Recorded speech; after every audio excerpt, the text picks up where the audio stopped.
Hey friends, I'm Clark. Welcome to Method Unstoppable, the art and science of achieving more. Today, we're talking about the lie that sabotages our life.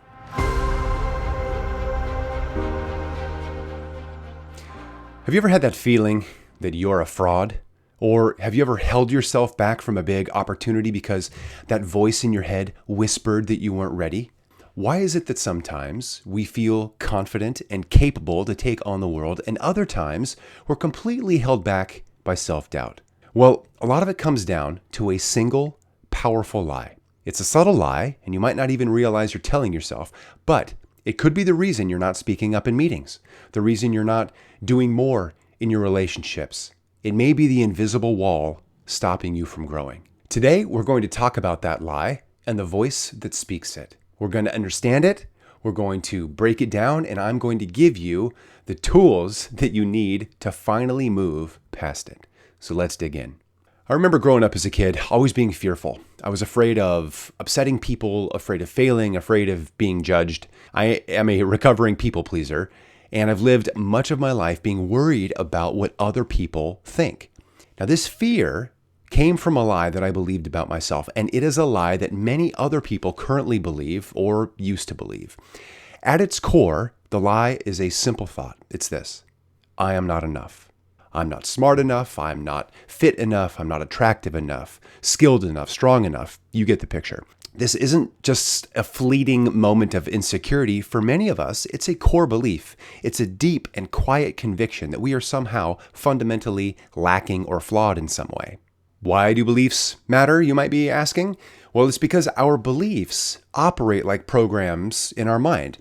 They serve as filters and shaders to create our experience. For example, if we believe that people are generally good-natured, then we will see goodness all around us. We will perceive someone's good deed as a sign of their goodness and desire to help. But if we believe that people are selfish, then we will see selfishness everywhere. We will perceive that same good deed as a means for the selfish person to get what they want. Our beliefs shape reality. The belief of I am not enough operates like a faulty program in the background of our mind, and it colors every decision that you make, every risk that you think about taking, every relationship that you build. This lying voice in our mind is the source of self-doubt, and it can become the soundtrack to our lives. And the trickiest part, after you continually hear that voice for a while, you start to believe that that voice is actually you. You think that its criticisms are your own, that its fears are rational, that its limitations are your reality. And this voice doesn't just whisper some vague feeling of inadequacy.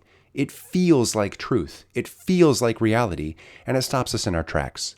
This voice tells you not to share your idea in the meeting because they'll think it's stupid. It paralyzes you, and it says that you aren't ready to apply for that job, even when you're ready. It's the reason that you might settle for something, or for someone, less than you deserve because that voice convinces you that you can't do any better. This inner critic of self-doubt is not a disease that we catch. It's not an affliction or a diagnosis. It's a part of the human condition, and it comes with being an emotional being. Everyone has this voice, and it's based in fear. Our brains are very good at detecting risks and threats. We are so good at detecting risks and threats that our minds will create them out of nothing. I remember needing to have a conversation with somebody on my team at work, and I was afraid it was going to be difficult. And I kept thinking, if I have this conversation, he's going to blow up at me, and he's going to cause a ton of drama on the team, and I just can't talk to him.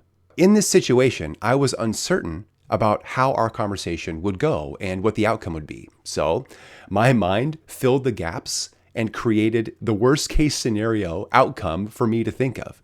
It created certainty out of uncertainty. Does this sound familiar?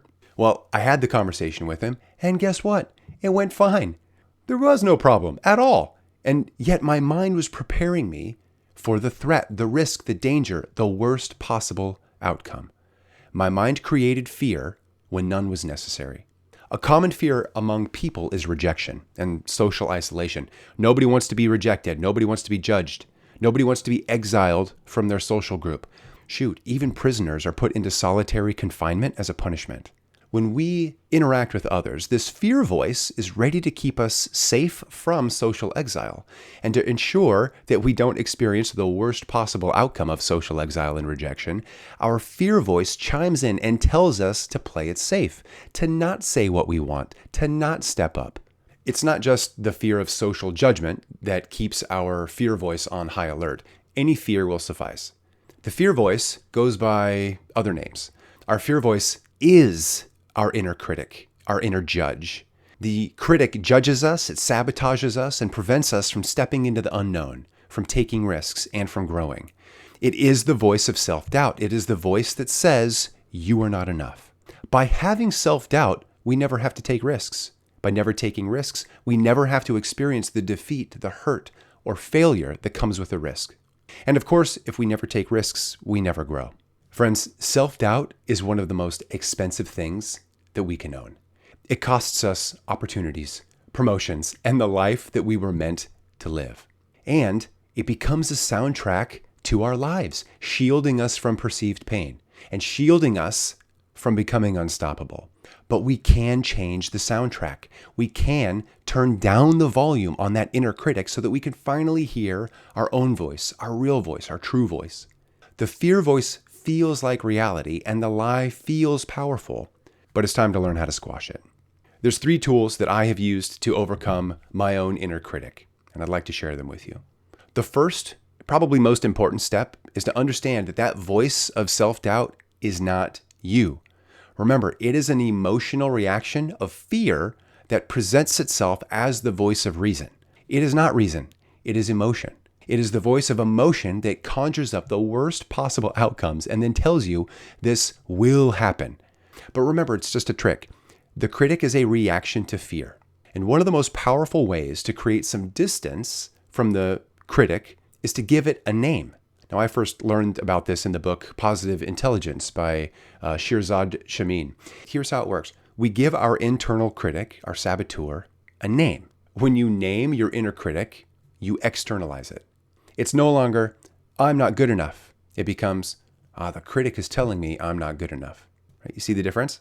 That small shift in language creates space between you and the thought. And in that space, you get to choose what you do about it. Think of it like a heckler in a crowd.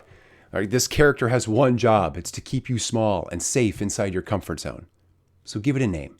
You could call it the judge, the saboteur, or something goofy like, hey, it's Nervous Nelly. By giving it a name, you take away its power. You are no longer fighting with yourself. You're just observing the predictable and honestly the boring monologue of that inner character that you know. Now, my inner critic is named Craig. I have no idea where that name came from, and apologies to all the awesome Craigs out there. But when I hear that inner critic say, who are you to say that? No one's going to listen to you. I just tell myself, shut up, Craig. I'll do what I want. You may notice your inner critic has some stories on repeat. So what are your inner critic's greatest hits? Maybe it's, you're not good enough. You're going to mess this up. Everyone else already has this all figured out. Who are you? When you hear that voice, instead of taking it on, practice saying, Craig is back. The judge is back. Thanks, judge, but I've got this. What we're really doing here is we're practicing a form of mindfulness. It teaches us to observe our thoughts without getting all tangled up in them. Because, friends, you are not your thoughts. You are the awareness behind your thoughts. So your first action is to do this. Take a moment and give your inner critic a name. The moment you define it, you begin to confine it.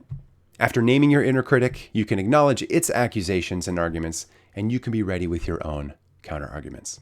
Tool number 2, remember your trials. This is where we become our own hero. Okay, so we've named our inner critic. It's time now to take it to task when it starts getting accusational. The critic's case against us is based on distorted thinking and emotional reasoning, not facts. The critic tells you all kinds of things that you may believe, but that just aren't true. It reminds me of the hero's journey and what a lot of movies do with that storyline. In the Rocky movies, for example, Rocky has to deal with both internal and external self-doubt before rising to the challenge of his opponents. Now, in the first Rocky movie, he doesn't believe he can actually beat Apollo Creed. He just wants to go the distance.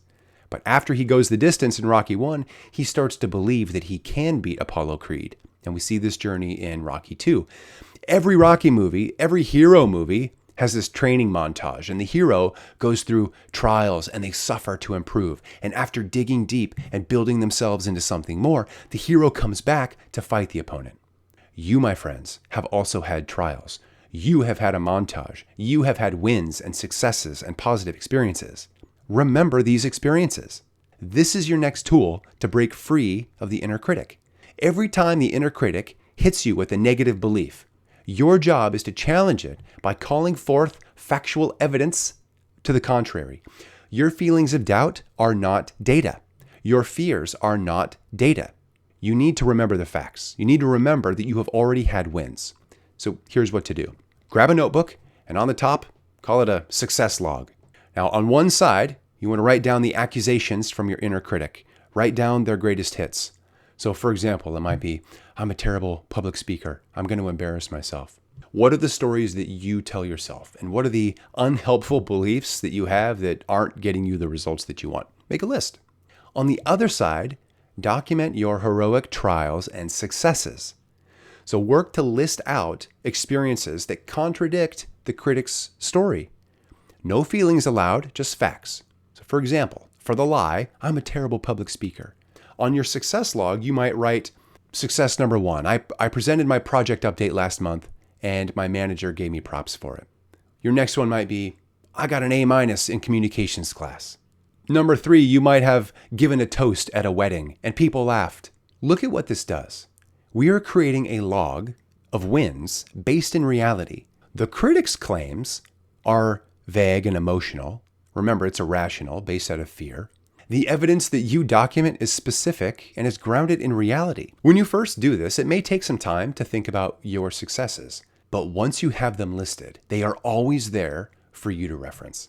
You will have top of mind experiences to call upon every time you hear that critic's voice. This isn't just about saying, hey, just think positive. This is about building a case for your competence based on the truth of your history and your experience. Our brains have a natural negativity bias. We are wired to remember that one time that we messed up more than the 99 times that we didn't. Your success log is a deliberate tool that counteracts this emotional bias. When we list our successes, we're training our brain to see the positive reality and not our negative fears.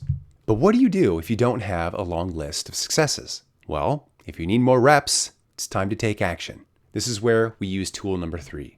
Take imperfect action. This tool might be the most counterintuitive. For years, the lie that we have heard is that we need to be confident before we take action. I'll apply for that job when I feel more qualified. I'll start that project when I feel more self-assured. This is the biggest trap of self-doubt because confidence is not a prerequisite for action. Confidence is a result of action. It is a byproduct of action. You don't get confident by thinking about doing the thing. You get confident by doing the thing, especially when it's imperfect at first, and then you survive, and then you think, oh, hey, I made it through. That builds confidence. Carol Dweck talks about this in her book, Mindset. Adopting a growth mindset is really key here. It's the belief that we can improve and that we see challenges as opportunities to learn. Think about learning to swim. You can read every book on it. You can think all day about it, but you'll never be a confident swimmer until you get in the water. That first time will be clumsy. It will be imperfect. It will be scary, but you'll learn that you won't sink. Your confidence is born from the accumulated evidence of you going swimming. Your action step here is what I call imperfect action. Your goal is not to be flawless. Your goal is just to do something, to take action. So I want you to identify one small, low-stakes action that self-doubt has been stopping you from taking. Let's say you're a creative person and you have this lie, no one's going to care about my creative work. Then your imperfect action is to post a photo or write a paragraph and share it. If the lie is, I'm not good at networking, then your imperfect action is to send an email, ask for a 15-minute virtual coffee. If the lie is, I'm not fit enough to go to the gym, then your imperfect action is to go on a walk for 10 minutes. Each tiny action is a vote for our new identity. And it tells our brain, I am the kind of person who will act despite fear. I am the kind of person who can do the thing. Momentum is a powerful force. Small actions build on each other and create a chain reaction of real and earned confidence. All right, friends. Breaking free from this lie is not a one-time event. This is a lifelong practice. That fear voice never goes away. Now, these 3 tools, they're what I use, and they help me overcome that critic, and you can use them too. But to create this freedom and sustain it, it helps to change the environment where the lie lives and thrives. I'm talking about the internal environment. And this starts with self-compassion. For years, your inner critic has been your inner monologue. It was mine. The antidote is to consciously treat yourself with that kindness that you would offer a friend. When you face a setback, instead of letting the judge say, "See, I told you you'd fail," you can learn to say, "This is hard, and it's okay to struggle. What can I learn from this?" So how do we create clarity and sustain this? First, curate your environment. Fill your social media feeds and the podcasts that you listen to and the books you read with empowering input. Second, keep using your success log. It's a powerful way to document your growth, to track your wins, and to keep the things that you're good at top of mind. Also, I found that it helps to write in the morning. Write down your goals, write down what you're grateful for, write down reminders of what you need to do, the path that you're on, the person that you want to become. Friends, the more you immerse yourself in positive and affirming messages, the more aligned your behavior will be. Third, get into a routine of reminding yourself of your goals and who you are striving to become. Like, this is why I write in the morning. A mind that is focused on growth and goals is a mind that is less focused on fear and loss. Friends, the lie that you are not enough has likely been in your head for a long time. But it's a ghost with no real power other than the power that you give it. Now today, we've learned how to see it, how to challenge it, and how to build a life beyond the limits that it creates for you. To be clear, you are enough. You can do this. And now you have the tools. Name your inner critic to externalize it. Challenge its claims by keeping a success log. And friends, take imperfect action so that you can build real confidence, because you're not a fraud. You're a work in progress, as we all are. And you are far more capable than that voice in your head has led you to believe. So I'm curious, if you're ready to start this journey, head down into the comments and let me know, what will you name your inner critic? And if you'd like to get more content like this to your email, I have a newsletter, which I will throw a link into the description. I also have a couple affiliate links for the books that I referenced here. And if you'd like to keep learning more on this journey of becoming unstoppable, check out this video. Thanks everybody for being here. Until next time.